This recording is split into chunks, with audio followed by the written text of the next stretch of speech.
Welcome to Directionally Correct, a people's podcast with Cole and Scott. Today's guest, Prasad Setty, lecturer at Stanford School of Business, advisor, and former VP at Google. Thanks to our sponsors, One Model. One Model helps people leaders at large organizations make consistently brilliant talent decisions by unlocking the analytical value of the data dispersed across your business. One Model's people analytics platform takes all of the heavy lifting out of data extraction, cleansing, modeling, analytics, and reporting of enterprise workforce data. One Model pioneered people data orchestration and has perfected the ethical use of AI and data science for leaders who need transparent and explainable decision support systems. HR and business teams trust its accurate reports, analyses, and storytelling capabilities. Data scientists, engineers, and people analytics professionals love the combination of governance and flexibility that no other workforce insights platform can provide. To learn more, book a demo at onemodel.co/directionallycorrect.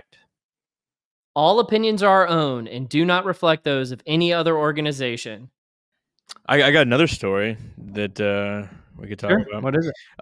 So I was tapped to do it's like the blinds, it's like the one fucking spot in the room that's getting sunlight. It's like my fucking eyeball. Like, Jesus Christ. Just move it over real quick. I mean, like, it'll be gone in like... Yeah. Can you hear us, Prasad?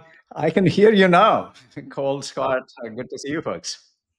Scott's trying to get away from the sunlight. There's this one beam that was going like right down the middle of his face. It's just going to follow you throughout this conversation. That's shining the spotlight, Scott. Oh, yeah. I mean, finally, the respect I deserve. Exactly.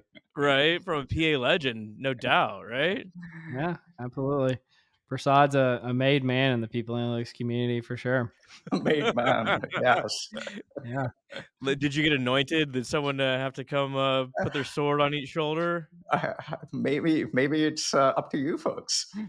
Oh, okay. we knight you as a directionally correct people analytics legend, Prasad Setty. This is the final boss. Yeah. That's a good way of putting it. Yeah. Well, Prasad, thank you for joining us. I mean, you kind of come in with no need for an introduction, but for those who don't know who you are, I mean, I think you founded the people analytics team at Google, which got all the publicity for so many years. Can you tell us a little bit about what that was like and what your favorite memory or some of the favorite work you did while you were there? So many good things, and it's great to be with you folks first, and to see how much this community is sort of thriving and coming together. I joined Google in 2007. I was hired to sort of pull together a bunch of analysts that we had in the HR function, which at that time had been rebranded to be called People Operations. And so I came in, and one of my first decisions was to name ourselves People Analytics rather than HR Analytics. I was inspired by the People Operations nomenclature, and I thought that the work that we do should benefit the people of Google, not just the HR function. And sometimes, these kinds of naming conventions certainly dictate the kind of work that you do and your identity. And so I think it was certainly a good move from that side. Prior to that, of course, we've had a long history of data-driven decision-making or decision support in the people space, right? Going back to armies in the past that needed to do better workforce planning. That's been happening for centuries. 100 years back, you had sort of the time motion kind of movement and so on. You had like a whole bunch of things in org IO psychology that has extended over decades. So I came were you the guy that said, like, at Google, we definitely need free breakfast and free lunch? I wish I could take credit for that, Scott, but that was a long-standing tradition well before I joined. We did do a few studies on testing how good it was, because we would joke about the Google 15, people putting on like 15 pounds when they joined Google because of all the free food. And so we did like a bunch of experiments on, hey, how do you get people to eat healthy while still keeping it free? So it was fun stuff like that you got to do. That sounds amazing. To sit there like Jane Goodall, just like watching. watching Googlers coming in out of the cafeteria. Exactly. The employees are the monkeys. I mean, Yeah, we like to call them experiments, but it sounds a little weird saying that you're going to be experimenting on your people, right? So studies, research are all like better terminology than talking about them as experiments, even though that's what they were. Well, the name of the game's the same. Whether you're talking about free food or like trying to make sure that bosses don't, berate employees. It's all about improving the employee experience to get more out of them, make them more productive, have a better experience, keep them Yeah. longer, all this sort of stuff. So I mean, it's totally legit. I mean, hey, if anyone's out there, I would love a free lunch. I will take it. we're takers. Yeah. Yes. It's We'll do certainly it. become the norm across many startups and so on, right? It's certainly become the Yeah, norm. absolutely. Well, Prasad, tell us, what are the 4 E's? Because in preparation for this podcast, I was asking you a little bit about your time at Google, and I was like, what is it that you think is kind of your lasting impact? And you said the 4 E's, and I was like, oh, what are the 4 E's? So can you talk to us about that? I don't know whether I would say that is the lasting impact that I'd have, but I sort of thought about the 4 E's, which we borrowed lovingly from the healthcare industry, as one of the ways to think about the impact that we have in the analytics space, right? And the 4 E's stand for effectiveness, efficiency, experience, and equity. And the thought is that when you're testing out any of these experiments, like Scott was talking about, when you're testing out any kind of intervention, you're probably trying to come up with an outcome variable that is along those dimensions. And our conjecture was that it's not that any one outcome variable is important, but you're really trying to think about outcome variables across any of these 4 dimensions, right? Effectiveness is perhaps one of the most important. You're trying to say, well, if I put in a new hiring process, it actually helps me hire better performing people. For instance, that would be effectiveness. Efficiency would be, but can I implement that new hiring process in a way that is not as time consuming and takes too much effort from either the interviewer or the interviewee. Experience would be whether people like that process, and equity is, of course, ensuring that across demographics you don't see any kind of adverse effects around it. The key about the 4 E's is that you can't maximize all of them at the same time with any of these interventions.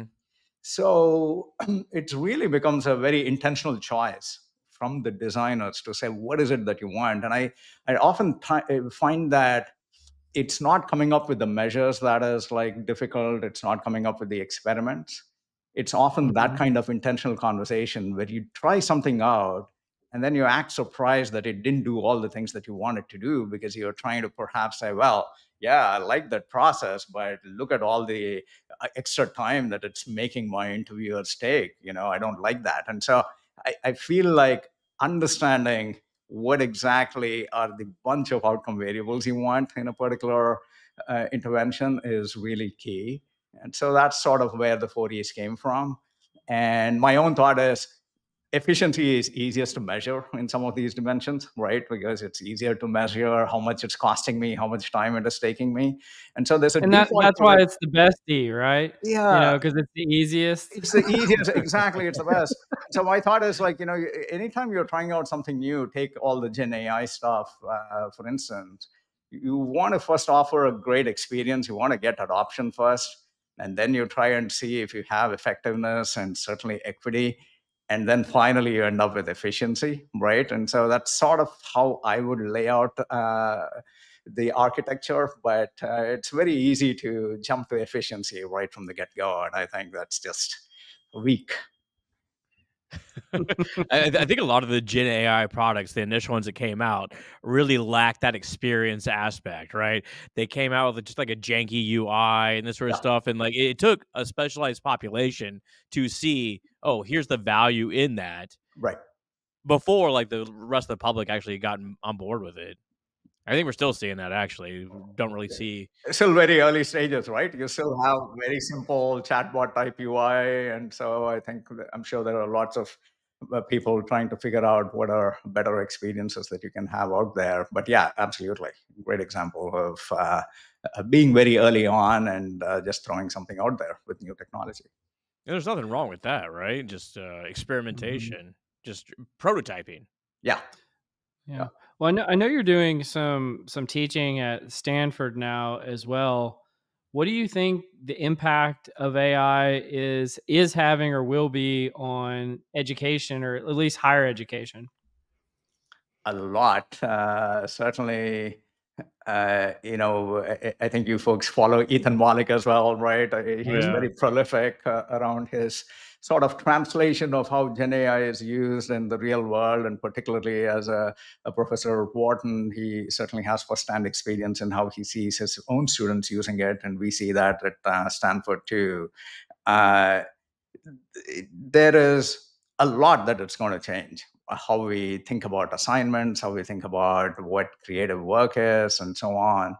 And on the good part of it, I really like it when Gen AI enables co-creation, that because you get into a dialogue, we're all better off when we sort of are able to play out our ideas and voice our opinions with someone else, have it reflected back to us, and then continue a dialogue, right? Like we learn a lot more. It's Hmm. very rich. And so I think Gen AI as an interface enables that. So I think those are the positive areas of how it can be used in education to further learning. The What does that mean? Is that like is that like group projects, or like trying to encourage collaboration between students, or to come up with better ideas? I know there's a lot of brainiacs here at Stanford. There is, Scott, and so I think of two types of problems, right? One is, there are like several types, but for this purpose, I think of either convergent problems or divergent problems. Convergent problems, you're trying to get to like one specific answer. And I don't think Gen AI is super great at that. You have other kinds of tools for that. It'll get better, but because of hallucinations and so on, which they've tried to address quite a bit, I don't think it's like the greatest for convergent problems. But for divergent problems where you're trying to think about what are 10 different ways I might approach this, or what are 10 different ideas that I might have, I think it's really useful to sort of broaden your initial perspective, right? Mhm. And so that is where I think this kind of a dialogue based approach can truly help with your critical thinking. One example that I'll share about my own initial experiences with these tools. Um, Now that I sort of do my teaching and advising and so on, I don't work with a team every day like I used to at Google. And I sort of missed that, right? And I knew that as I was Yeah. heading into this kind of new adventure. So I would recreate the personas of my team in, take your favorite chat GPT or Claude or Gemini. So I'm not just asking Gemini to talk to me as its own persona, but I'm actually creating like 6 different personas for it. And I say, like, this is my virtual team. And so as I brainstorm, as I think about what should I share on the Directionally Correct podcast, or what should I share at this presentation I'm making, I have my own ideas. And then I have my virtual team respond back to me and say, oh, Anna would always think about execution, right? Like Steph People would Yeah. always think about like, people. And like, so we could all play that, role play that in our own minds, but it becomes too cognitively difficult, right? At some point, you lose who you are, and you're trying to like see the world from very different perspectives. And so, I think those are like the kinds of examples where Gen AI can sort of like play a helping hand and help you build your own perspectives. I think that's a super use for Gen AI. Yeah, Like the ChatGPT little phone app, yeah, I'll just sit there and talk to it. I think it's great. Just yeah, bounce ideas off of it, but have like actual agents, and you just yes. replace your old team with a virtual team. I I love wouldn't it. go as far as that, right? But at least you could say, like, here are a few defining characteristics. And Yeah, yeah, yeah, yeah. yeah. But going back to the education piece, I'll tell you like one downside that I'd love to think through, and I'd love your ideas on it too. One is, I think if you're in that sweet spot of co-creation, I think Gen AI can be super helpful for any of us, whether it's about summarizing, creative thinking, expanding your horizons, etc. But I think there are probably quite a few significant people on both ends of the spectrum there. Some people who say, I don't buy any of this stuff, and I'm going to like leave that behind. And then on the other spectrum, incredibly dependent on these. It's like, I'm going to copy and paste, right? And so I think both of those are like sort of dangerous in terms of taking them too far. But given other pressures that people might have or their preconceived notions, it's likely a sizable population out there. So I'd love to hear your thoughts. Do you feel like that over dependency or under utilization are issues, and how might we address that? I mean, the thing I'll say is, just imagine if Gen AI didn't exist. Both of the things you described were already problems. To put it in the context of higher education, you already had students who just went in and plagiarized. Yeah. They literally took right out of the book and they copy and pasted it and said it was their own work. Right. And then you had students who just said, screw the assignment altogether. I'm not doing it. Yeah. And they just threw it, they threw the table over and said that they're not doing it. So I feel like that already existed. It's just being kind of projected onto the AI context and seeing like, this is AI's problem to fix. And I'm like, no, this has always been a problem. Yeah, absolutely. Right. These things have always existed, and there were other tools. Every era, you seem to come up with new tools that help people sort of game the system, if you will, in interesting ways. And this is today's problem to deal with. And then I go back to the 4 E's. People are basically using them for efficiency because of whatever else they have going on in their lives. But if the goal of higher education is effectiveness of transmitting learning, what would we want to do given the existence of this new technology? I guess the question. I think we're going to see a shift. I think we're going to see a divergence. Like, obviously, anyone can produce a 2-page research report on, I don't know, the new king of England. What any topic, any topic, but where people will sort of like differentiate themselves would be able to critically read that information, discern, their own points of view and what is, perhaps blasé or, what have you, and come up with their own sort of point of view on these sort of things. So I think that I've already noticed myself becoming pretty damn dependent on Gen AI, right? I use it every day. But being able to critically see what's coming out and shape that information is like, I think what's going to be in the near future until it stops the hallucinations and all this sort of stuff. And I think we can see that sort of same thing in academia. That's where it kind of needs to go. That ability is, again, I would take your example, Scott, and say that is exactly the kind of co-creation that I think would be fun to see more of, for sure. Absolutely. Well, I mean, I saw, Prasad, that you used, was it Gemini the other day to summarize the Google antitrust lawsuit? And we can put a link to the post in the comments. What did you learn about that lawsuit via using this to summarize the text? I still remain partial to Google products, so I certainly use Gemini for some of these things. But that particular lawsuit sort of judgment by the judge was 277 pages long. Right? There's no one who's going to read that except for perhaps the most enthusiastic legal suit followers, or certainly the plaintiffs and the defendants. And so I thought, these are like just such great use cases for all of us sort of being knowledgeable. And there is like one precursor to that call that I wanted to share, which is, that we often get this kind of news digested to us from whatever media we consume, right? And those all come with their own biases or perspectives of view. And certainly for public information like this, where anyone can have access to it, what is a better means of us asking our own questions that we want and get the facts in the way that we want to digest them. And so that to me is the broader point. So one of the things that I've started doing using these tools is not just look at the Google ruling, but basically every Supreme Court judgment that comes out there is published. And so we can all be better consumers of what is happening with regulations in or law in the country by being consumers ourselves about these important rulings that will shape society for decades to come. And so that was the thought behind something like this. But anyway, what I learned was how complex the lawsuit itself was, and what evidence the judge used in basically saying intent does not matter, but there is enough evidence that Google has monopoly in a couple of markets, which they defined as text advertising and the general search market.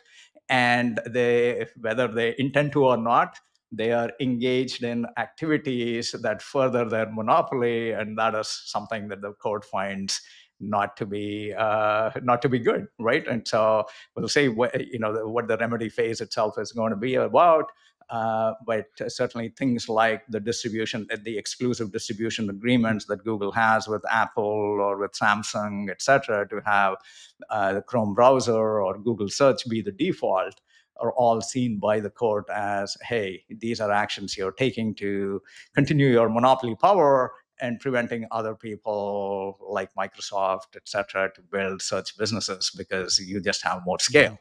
And so Is that the antitrust that they're putting their browser into other devices? exactly, and it's basically saying when you enter into exclusive distribution agreements with Apple and pay them a lot of money, then you get scale, you get a lot more data, and that makes your search better. And so it just creates a cycle for you Yeah. on how you continue to build your market share in search. And because of that, no one else can enter the market. And so that's the thought behind the court's ruling.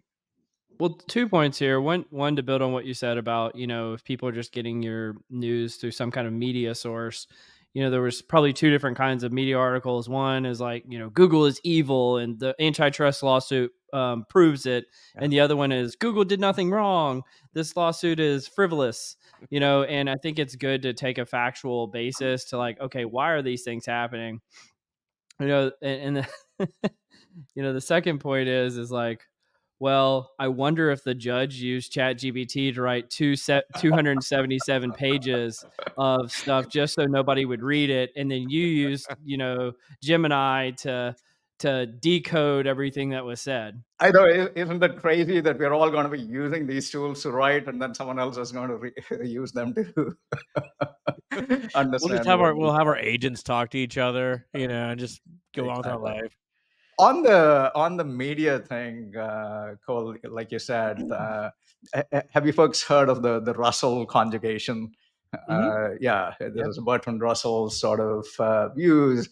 A classic example is sort of statements that go along the lines of, "I am firm, you are obstinate, they are pig-headed," right? And so you're sort of like trying to convey the same thing, but because of the words that you use, you basically shape people's opinions very, very differently. And so I think media certainly does a lot to propagate that kind of Russell conjugation. And so if you're all able to absorb complex information factually without stripping away that kind of dissonance, then we might all be better off for it.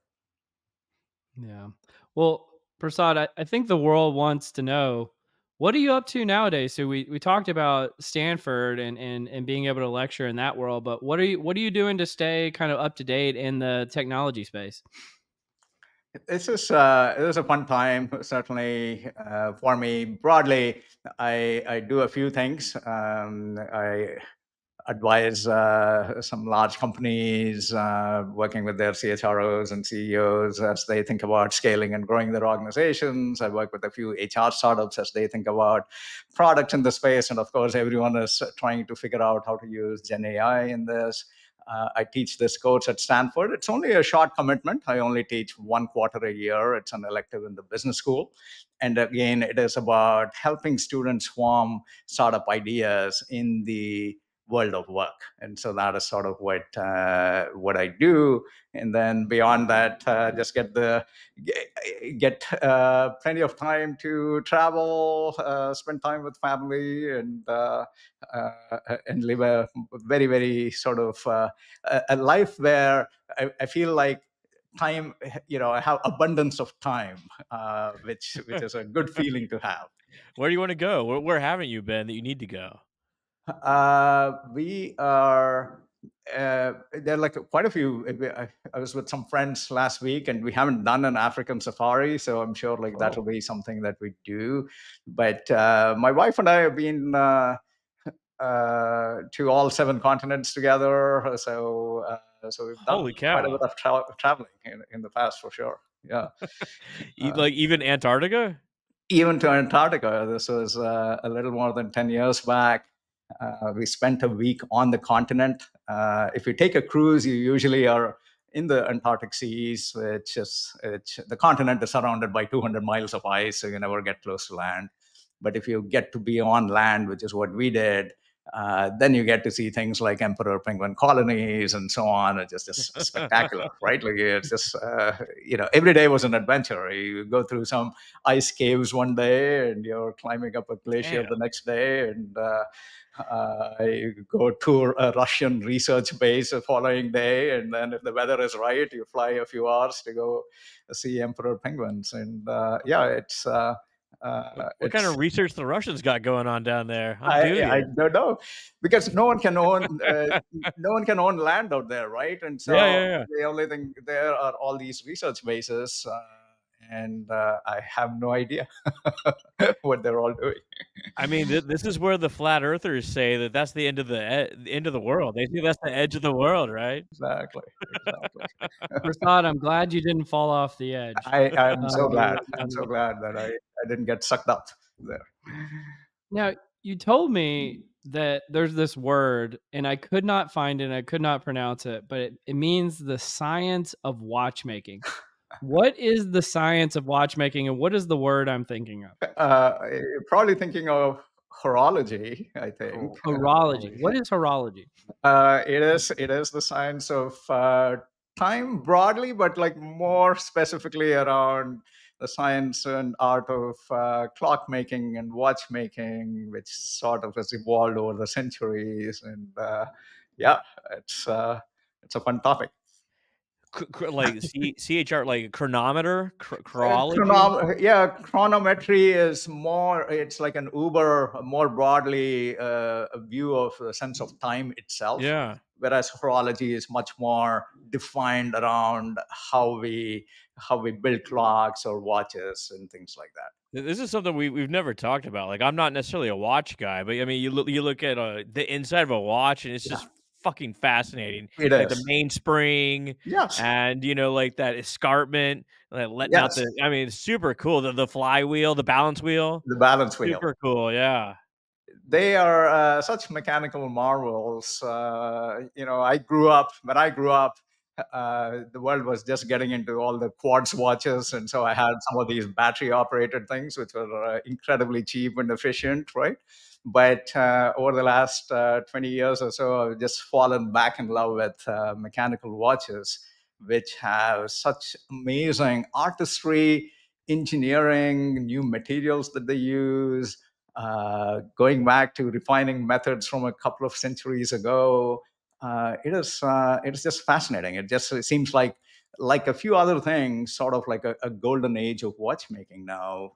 That's the interesting thing. Yeah. This isn't something just in the last 100 years. Yeah. Like they're making these. You go like see, I don't know, clock 500-600 years old in Prague today, right? I mean, just like amazing technology over there. It must have been like a alien spaceship landing in your town At that time, right? And especially when they at that time and right after that, when they were trying to explore the seas and navigate across the oceans to find the Americas and so on, you needed all these marine chronometers as navigation devices. And so there was a real need for much better timekeeping and so on. And so no wonder it attracted a lot of innovation and ideas at that time. And now, of course, There was money to be made. there was money to They be had to made. figure it out. Yeah.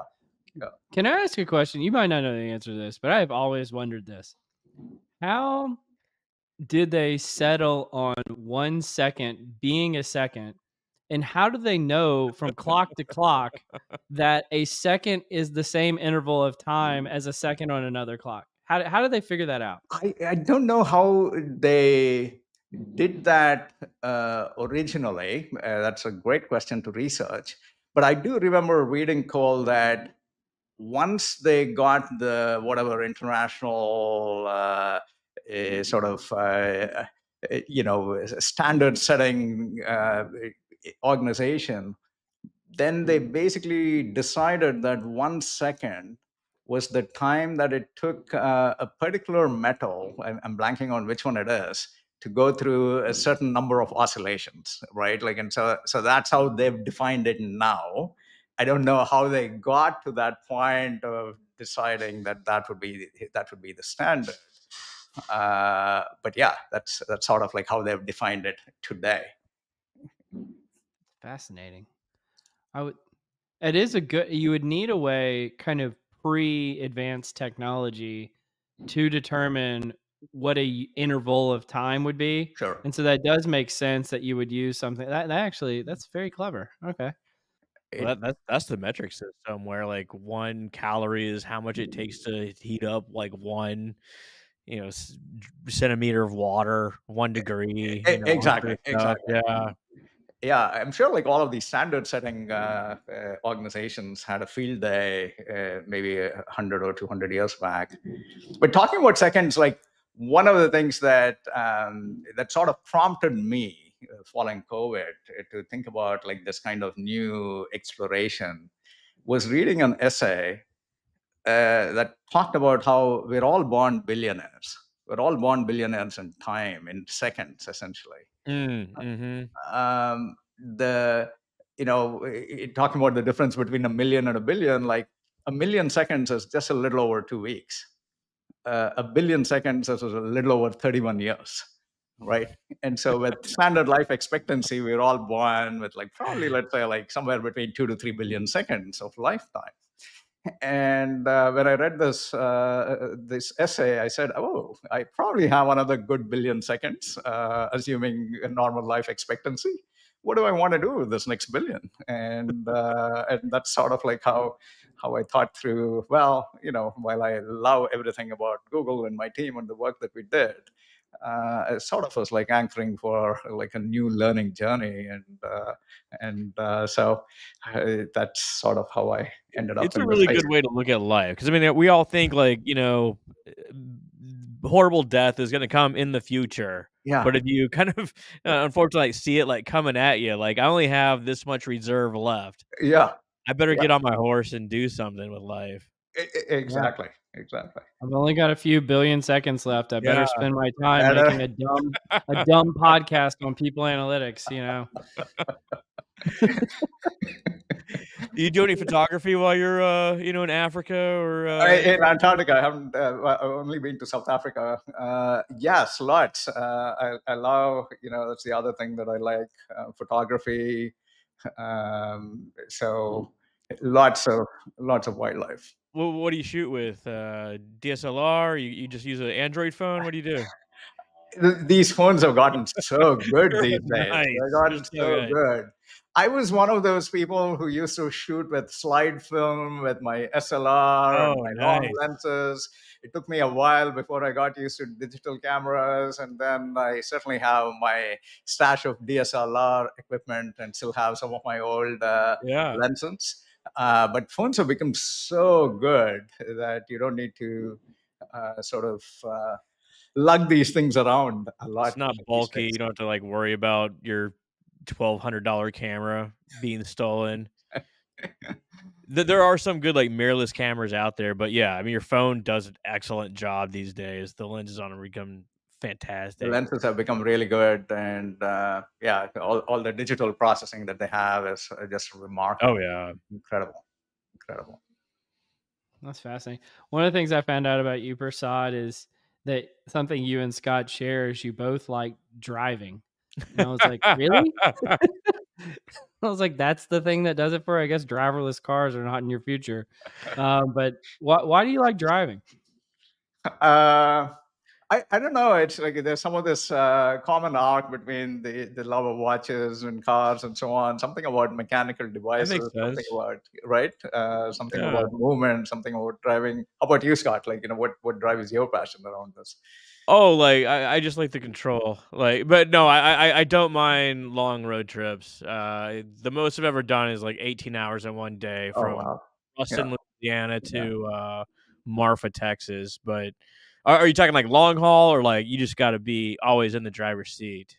I like to always be in the driver's seat. I like track driving as well. I like road trips and long explorations, particularly going down really scenic places. So all of it, anything to do with driving. Yeah. Well, I hate driving. Really? I was so looking forward to driverless cars. Like, I was just like, if I never had to drive again, I'd be okay with it. I did go to the BMW Welt in Munich, and they Yeah. had like all their obviously all their high end cars and all this shit, but they also had these like prototype cars, Yeah. and one looked like a VW van Yeah. like from the '60s, but all four seats kind of faced inwards. There's no steering wheel, no nothing. Right. It's like a pill, it looked like a pill, and you would just like pop in there with your family and just Yeah. go wherever. See, that's the thing. I feel like I feel like they're missing the boat on luxury. Like because what they do is they basically turn the car into like this pod where there's like nothing going on. But if you have a car that requires driving, there's luxury all throughout the car. And so I feel like they've got to figure out what to do for people when they're not driving, if that's the case. Otherwise, nobody's going to want it, because that's why I don't have a driverless car right now, is because the driverless cars are all like really wonky. Well, obviously the technology isn't there yet. Two sort of things I see coming. Like so with AI, there's going to be eventually be a place where you're going to get on the highway and the AI is going to take over, and you will be 6 inches from the car in front of you doing 180 miles an hour. Right. Point B, I think there's going to be a time and place where you're going to be shamed out of driving. People are going to say there's going to be deemed unsafe, and you're, slowing up traffic, or you are just, out there, messing things up for everyone else. Kind of like the pandemic. Oh, you're not wearing your mask, or you don't have your shot or Right. whatever. But I see these two things coming, and it's going to be fascinating. Yeah, that's like the iRobot future in that movie. Yeah. The main guy, Will Smith, is like the only guy that drives a car. Everybody else, does the 6 inches away, 180 miles an hour. I look forward to that future. I want to go 180. I don't want it to take so long to get from point A to point B. I welcome this. And I think one more thing in that future call is um, you wouldn't need to own a car, right? And I think that is something that Yeah. all these companies are betting on, that it's all going to be some kind of ride sharing kind of concept where no one needs to own anything, because you're always going to have always on transportation accessible to you. So why own something that depreciates? Yeah, we can all just eat bugs and everything will be great. No, let's do some confusion matrix. The Confusion Matrix. Real quick, we wanted to say thanks again to One Model, the AI and people analytics pioneer, for sponsoring the episode. And now back to the Confusion Matrix. Scott, you have a confusion matrix for us? I do, Prasad. Are you ready for this? I am. Cole prepared me for it. Apparently, it's something new that you're doing. Well, if your answers are to Cole's likings, he will provide you with a social media tile that you can share with your friends and family. If not, great shame will come to all involved. Okay, number one, Prasad. What's your guilty pleasure? TV show, movie? You got anything out there? All of those TV shows, movies. Yes, I'm like particularly fond of the Bond franchise for sure. Oh, Really? okay. Yeah. That's What's your favorite Bond? I'm going to date it. I think like some of this is just stuff that you grew up with, right? The first Bond movie that I saw was The Spy Who Loved Me with Roger Moore. And Oh it had yeah. the Lotus Esprit Turbo that goes underground. And I was like, whoa, what a world this is. So that remains one of my favorite movies. But I think all the recent ones have been incredibly good. Incredibly Yeah, good. they have Daniel actually. I Craig's mean, done he a might be fantastic my job. favorite. Yeah, just because I think they were all excellently written. Yeah. I like my Bond a little cheesy. Those days, he like jumps over like a bus and like shakes his little bow tie. Like hell yeah. What about you, Cole? You got anything embarrassing going on? Embarrassing. I mean, we were talking about Downton Abbey before we started Are recording you on today. Downton Abbey right now? No, not right now, but I have watched it all the way through. I think twice with my wife, and yeah, that's a good one. Prasad, do you have a treasured possession? Doesn't necessarily have to be valuable, but something that's personal to you that's invaluable. Sure. I'll maybe we were talking about watches, so I'll say like one of my first watches that I got. Who gave it to you? And My dad, and this was a Casio that had a bright little digital display, but then it also had these tiny little keys, so you could use it as a calculator. Oh I don't know yeah. whether you've seen those from the old days. It doesn't work anymore, but I still have it stored somewhere. I got a question about watches, real quick. How do you know if I can't remember the word you used again about what the science of watchmaking? How do you know if someone's a poser in the science of watchmaking community?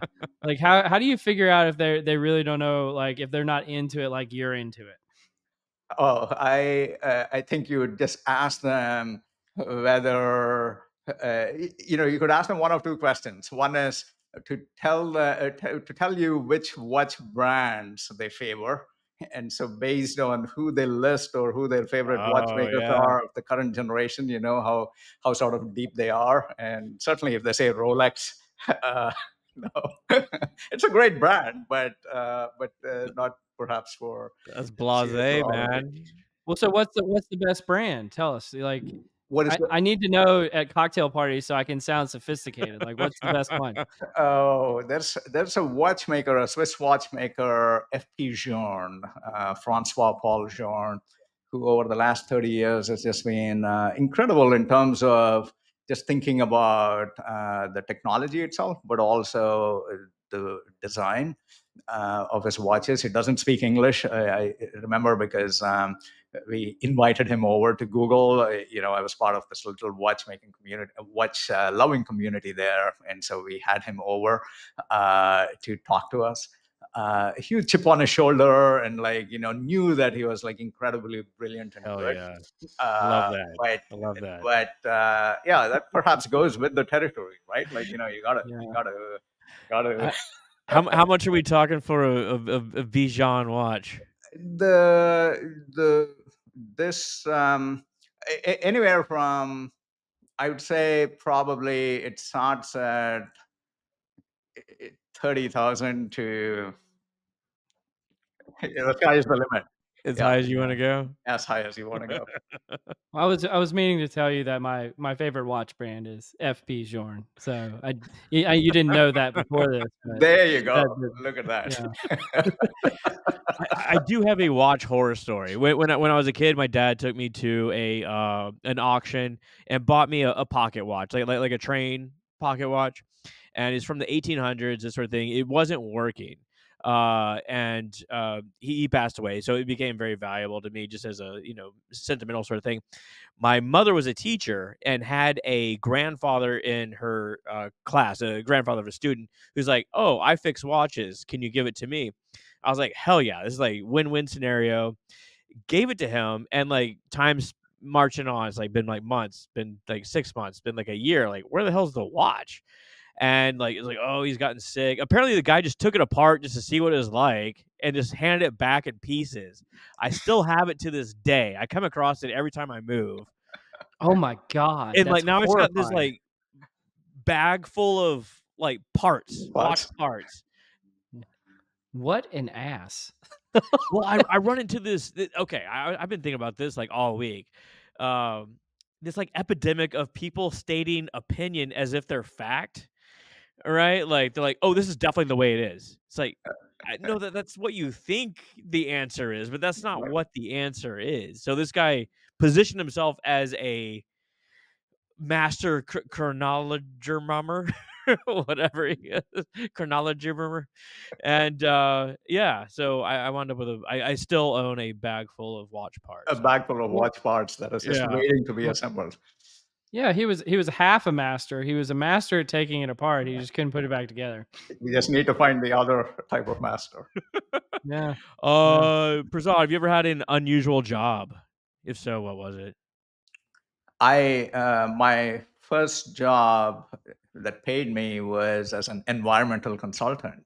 Oh, And interesting. one of the projects that we did Were you was 16 years old? for the U.S. Army, and this was to sort of take care of the Green Dragon. The Green Dragon is this experimental rocket fuel named its chemical name is pentaborane, and rocket fuel, so super explosive, very lethal, very toxic. The army had developed it in the 60s, and then they had barrels and barrels stockpiled. The DOT doesn't allow this chemical to be transported, etc. And so the army came to the company that I used to work with and said, we need to get rid of this thing safely because we just have barrels and barrels of this sitting in these army barracks for decades. And so we designed, I was getting declassified defense documents from the 60s that talked about how they made this chemical and how they cleaned up lab spills afterwards. And we used the lab spill cleanup technique and scaled that and came up with like a robotic arm to sort of like open up these barrels from a mile away and like safely dispose of them. Just And we throw tested 'em it in the out. The ocean. army loved it and said, but it's too expensive. So rumor has it that they basically took it out into the middle of the desert and blew it all up. Buried it. Fire it into the sun. Yeah, exactly. See, and I'm here thinking that you're going to be talking about working at a drive-through somewhere, and you're talking about chasing the green dragon, and decomposing 60-year-old materials. Yeah. I think I know all of Cole's old jobs, but have you ever had an unusual job, Cole? I mean, I've had a bunch of jobs. I think so. My first job was working at a place called the Fun Factory. It's kind of like a Chuck E. Cheese's. Yeah. But I worked there when I was 16, and then I worked at. We've talked about Waffle House a bunch of times. I've worked at some restaurants, some catering companies. I worked at Hollister and Abercrombie and Fitch and the Buckle in the mall. Wow. Did Did you have to wear the skinny jeans? They didn't. Those were not in style yet. Thank God. But I wore the where they would like charge you extra to like have the faded jeans with holes in them. Yeah. Oh yeah. I definitely and that's when those first became popular. I definitely had those when I was working there. That is super strong, man. Yeah. Okay. Final one. Prasad, do you think you could do a backflip on a trampoline No. right now? No. Not a chance. Super. I mean, I do my yoga practice, but I don't think I've gotten to a point where I could do a backflip on a trampoline. Is it a fear thing? Because for me, it'd be a fear thing. Would I? No, it's just a sheer lack of ability to do that. Yes. Yes. Yeah. If I could, I would. Well, could you do a front flip? I feel like a front flip is so much more approachable than a backflip. A backflip is like so unnatural of a motion. I fear it'd be easier. Front flip is easy, man. It's like a forward roll. A forward roll I could do. I don't know whether, yeah. Could you get up in the air and do a forward roll? That I guess is the definition of a flip, I guess. Yeah. I don't know. Could you do it, Scott? Like, could you do a backflip on a trampoline? I think if I worked up the courage, I could get around. My problem would be the control aspect. I'd either over or under rotate, and then hilarity would ensue in the hospital visit.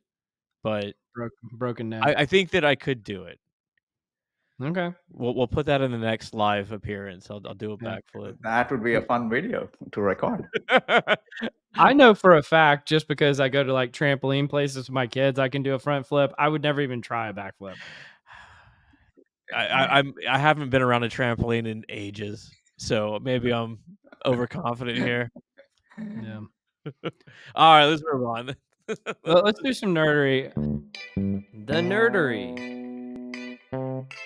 Let me pull something up real quick. So we've got the first one is from the chief economist at ZipRecruiter. Her name's Julia Pollock, and she put together a post of some of the top things and bottom things. There it says job seekers views on hot button employment topics revealed.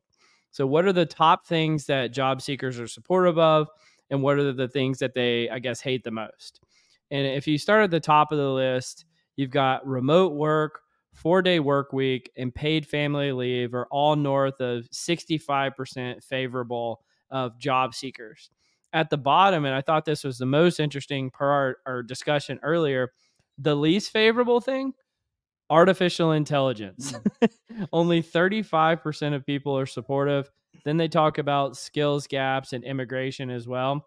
But I think it's fascinating that there is this divergence between, you know, what I guess is like hype and in the media and all of that about artificial intelligence, but to people like job seekers or workers, do they actually want this? And so I don't know. What did you guys think about that chart? I really liked that they took all of these issues and had one survey that sort of got everyone's views together on that. So it was really neat. I wonder, I was not surprised by certainly things like remote work, because we've just seen that explode over the last few years following the pandemic.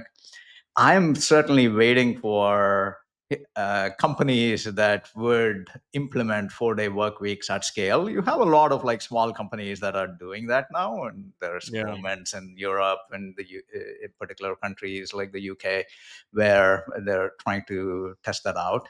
But I can't wait for the AI thing. I'm sure it scares a lot of people, but I can't wait for a company to just say, we're going to give people AI tools and we're going to see a lot more work get done, and we're going to complement that with a 4-day work week. So I'd love to see some of these mashed together and provided as an employment opportunity to folks. Like an interaction effect and a regression model. Yeah, exactly. What if you have immigration and skills gaps? What do you think then? That's right. That's right. I think it's sort of the kind of workers you're looking for too, right? Like if you want people that are wildly into tech, like they're going to be more interested in the AI sort of stuff, right? I mean, trying to tease this sort of thing out. It is interesting. Like, so paid leave, remote work, 4-day work weeks, those are all essentially escaping the job in a certain respect. Yeah. So, I mean, like, there does seem to me need to be a balance. All right. The people, I guess they're feeling overworked or need some sort of a respite from the office. Yeah, I didn't even pick up on that. But if you just to expand on what you're saying, Scott, yeah, if you look at all the things on the top of the chart, they're like, I'm cool the way I am. And all the things on the bottom of the chart are like, I need to do something differently. Need to change. Well, I mean, maybe that's a good way to look at it. Yeah. Maybe it's like things that I'm comfortable in my space versus the future's coming at me hard. Right. That is so interesting. And I wonder what it would be like, the same data, if it wasn't job seekers, but like the broader population that took this survey. Yeah. I don't know. I mean, yeah, that's an interesting question. Like, what does the average worker look for as opposed to someone that is trying to find that next opportunity? Yeah, I don't know. I mean, maybe it'd be the same. Maybe it would be different. Don't have that data. Sorry. Well, Scott, I think you might have brought this up because Prasad is doing some teaching nowadays. Oh, yeah. Do you want to take take us through that article? Yes, yes, yes. So, this is how to best study for tests. So, the purpose of this was to investigate what sleep dependent memory consolidation could do in practice time during the learning process. So, they had participants learn a foreign vocabulary list until proficiency over time. And one group learned in the morning and then rehearsed it again at night. The other group learned at night and then rehearsed it again in the morning after a sleep. And what the results show is that sleep between learning and relearning reduced the amount of practice time by 50% overall. So, I mean, there's something we don't really talk much about sleep, but it's super valuable to our mentally functioning. And in this case, it sounds like being able to retain information and learn it overall. Super fascinating. I loved that study, Scott. Just to show the power of sleep and how it reflects learning outcomes better. Um, the first thought that came to mind was the Khan Academy kind of flipped classroom model, where they basically talk Yeah. about learn concepts in the evening and instead of doing homework. And then when you come into the classroom, then you are basically exploring the application of those concepts or working with your teacher and peers on like more difficult areas. And so it would seem like this kind of sleep effect would support that, right? Like learn something in the evening, sleep, maybe it registers in your memory better, and then you're trying to like explore that concept further. So Yeah. much goes on during the day too, right? Like, so if you learn in the morning, you get maybe a little groggy. Then, Yeah. like you like, I learned five vocabulary words, whatever, and then like I don't know, you get hungry, you go eat, like you get a parking ticket, you got to go deal with your boss, you got to all these sort of things, and then try to recall it later in the day. Chances Yeah. are much slimmer. Well, I think about like when I was in school, there was always this debate, are you better served to stay up 5 more hours at night and cram studying in the night Yeah. before the test, or study for an hour and get Yeah. 4 more hours of sleep? And I think this kind of puts to bed, no pun intended, puts to bed the Love notion it. that Solid. you probably should study a little bit, have a good night's sleep, get a quick refresher, and then you're good to go, or you're as good as you're going to be probably, in terms of being able to recall some of this information. Um, as my last name would indicate, I'm a very pro sleep person. So us nappers, we know our sleeping. I love that. I love that, Cole. And You've been working on that for years, dude. Come on. you wanted to bring that in. I was thinking about it. This study referenced something called the Karolinska sleepiness index, something Yes, like that. yes. Uh, and I thought it's so cool to have like an index named after you. And I don't think it's a person. I think it's an institute in Sweden or whatever. But yeah, what index would you want named after you, Cole? Uh, Oh man. I think it's clear. I want it to be the Napper Index of Gotta sleep, be. right? I mean, the book writes itself. exactly, exactly. We don't have such cool last names, Scott. So we'll have to think about something else. I will say that for my dissertation, developed an automatically generated item test. It's a intelligence test, and while we were deciding the final phase of the dissertation, it's like, well, you need to name it. I said the obvious name is the Scott Hines Intelligence Test, which the acronym is just elite. That is a shitty test if I've ever seen one. It is a universal experience, though, that we all went to school and we're like, I'm gonna pull it all nighter and fucking rock this test, and like it never Never works. pans out. It's awful. Never works. That's your contribution to the field. No more all-nighters. I love it. Love it. Yeah, it just doesn't hit the way you think it's gonna hit. Well, Scott, tell us about network centrality and how that's relevant. This is a pretty interesting spin. I thought that they were going to go a different direction. Unfortunately, it's behind a paywall, so we got to extrapolate from just an abstract. But examined how individual centrality in team conflict and relationship networks relate to learning satisfaction and peer-related performance. So they took 190 engineers and 52 teams, and they did this like round robin rating of each other and kind of gauged the connections within the team. And what they found is that individuals that had high in degree task conflict, so that would be essentially popularity, other people pointed to them as a relationship, were judged as higher performing and more higher contributor. Those that had high out degree centrality in team conflict, that is like self-reported connections to other groups or other members of the group, reported higher learning and satisfaction. So essentially, it's kind of a cool to take relationship dynamics and provides a unique spin on how people perceive task conflict. Um, yeah, so a takeaway is if you talk to more people in your group, you're gonna have higher satisfaction overall. Yeah. Kids, be popular, Be Isn't popular. that I mean that's another takeaway. That's just a universal network analytic takeaway. yeah. I really loved the study, and thanks to my Stanford credentials, I was actually able to download the Oh, paper, Scott. So we should have pinged you. I will send it across to you both. Look at him big leaguing Look us at him. so subtly too. He actually read it. What a I guy. actually Wow. read it Number because I one. found it so interesting because it brings together a few things that have been on my mind as it relates to organizations. And that is about conflict, right? And I thought like this paper did a really nice job, as you described, of thinking about task conflict and relationship conflict, right? Yeah. A task conflict would be that we are all debating each other on concepts and ideas, but not on our own personalities and traits and who we are as people, right? And so what I found fascinating was the low correlations of in and out person measures of conflict, and also the low correlation between task conflict and relationship conflict as well. So it was just fascinating to see how our own opinions are so different from how other people might have opinions about us, right? So we are like so less self-aware in some of these areas.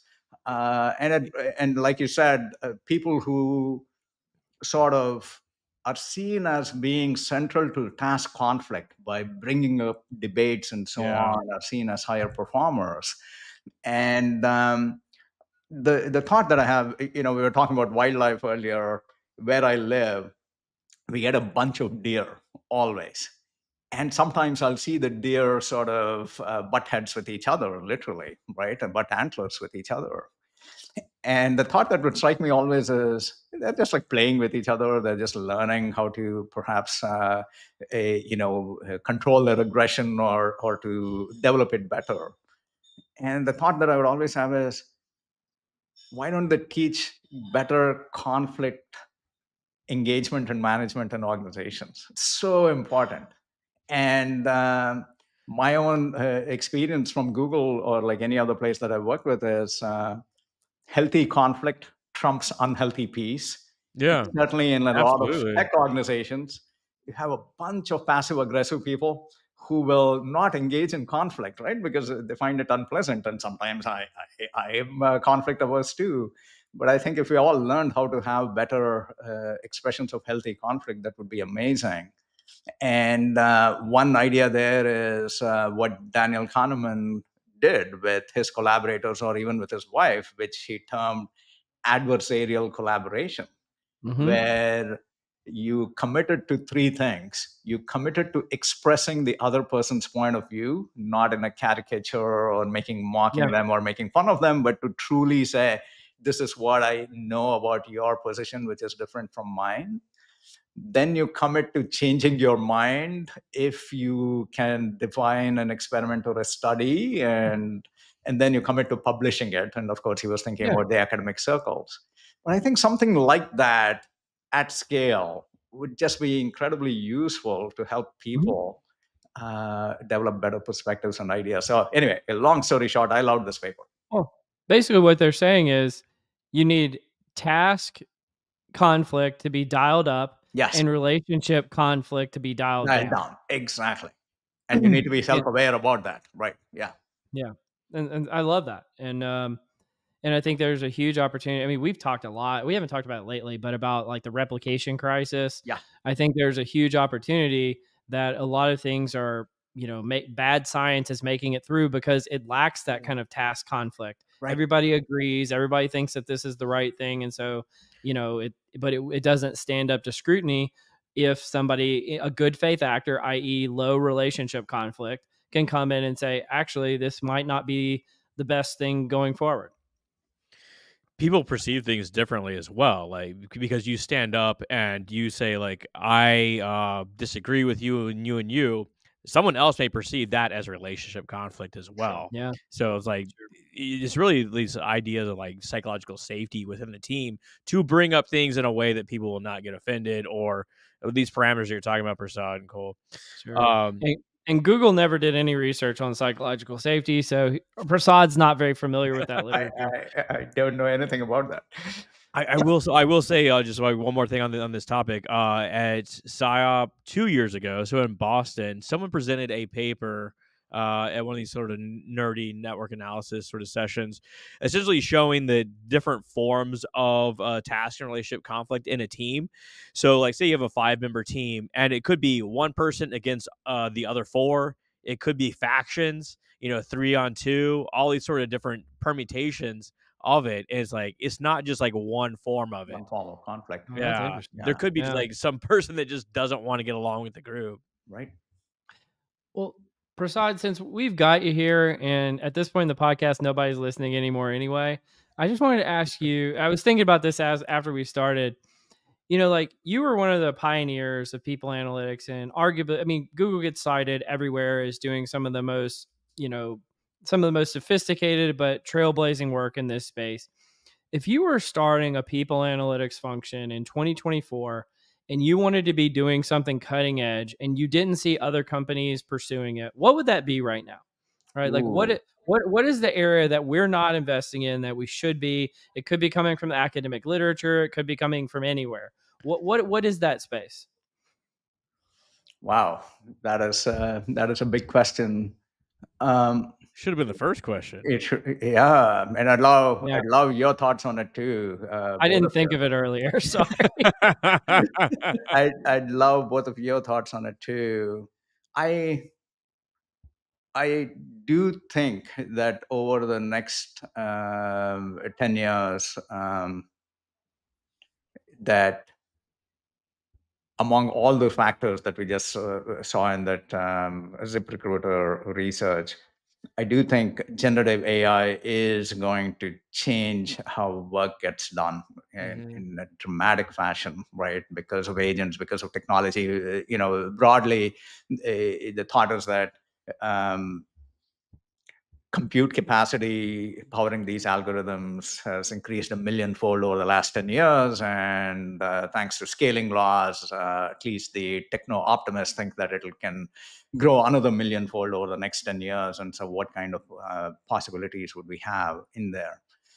And so, I think there's just like a question in the far future about what are our identities if not related to work, right? And so Yeah. how do we develop that? How do we develop that over time? How do we function as society and so on? So I don't know necessarily that any single organization is going to be solving it, and I certainly don't think this is going to be tomorrow's problem.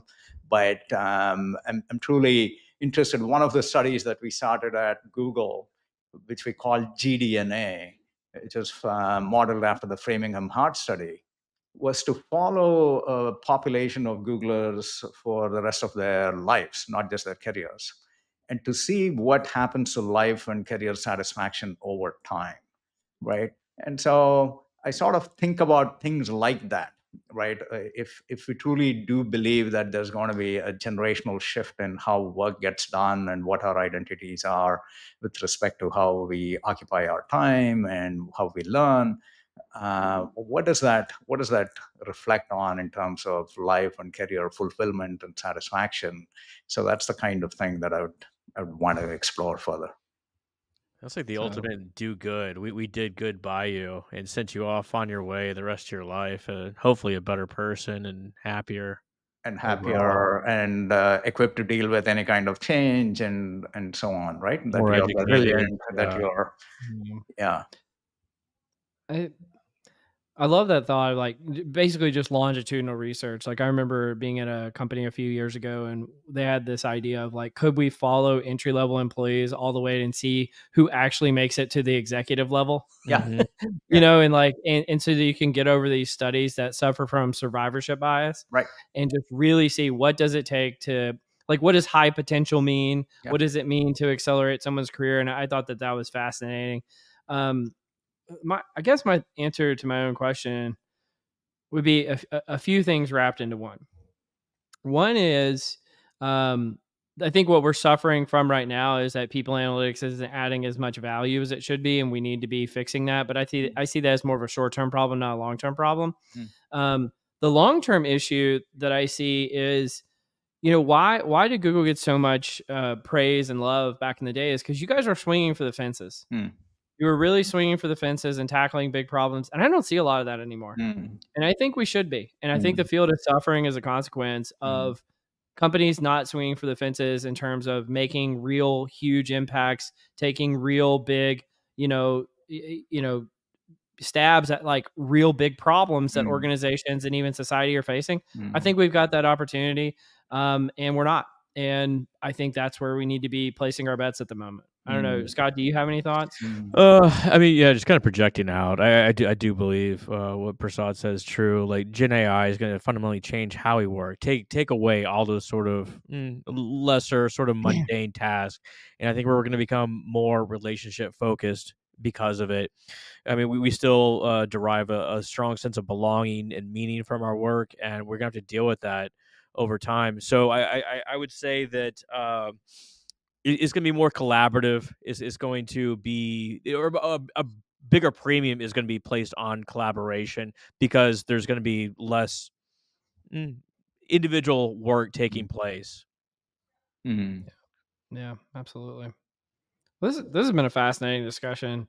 Prasad, you're an amazing guest. I appreciate Alicia for introducing us, and thank you so much for joining us today. Before we give you the final word, Scott, any parting thoughts for Prasad? Prasad, hey, it's great to meet you. I personally had no problem with you being on the podcast, and I'm so glad you showed up.